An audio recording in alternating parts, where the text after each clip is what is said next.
ঈদকে সামনে রেখে রাজধানীর ঐতিহ্যবাহী কাপড়ের মার্কেট নিউ মার্কেটে আমরা দেখতে পাচ্ছি যে ক্রেতাদের ঢল নেমেছে। সকাল থেকে রাত পর্যন্ত আসলে ক্রেতাদের সমাগম দেখা যাচ্ছে।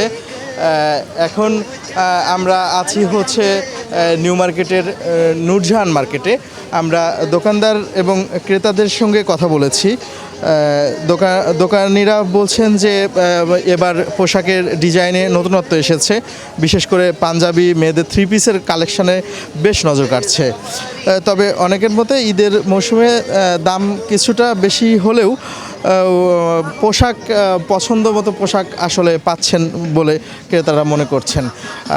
আর বিক্রেতারা অনেকে বলছেন যে আসলে দাম নাগালের মধ্যে আছে ক্রেতাদের। আর এভাবেই আসলে সকাল থেকে রাত পর্যন্ত চলছে বেচাকেনা।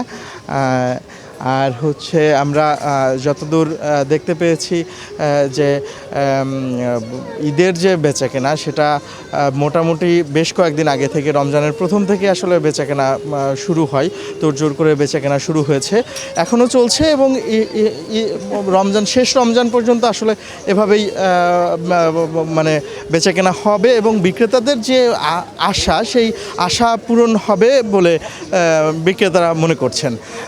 নিউ মার্কেট থেকে আল নোমান, চ্যানেল 9, ঢাকা।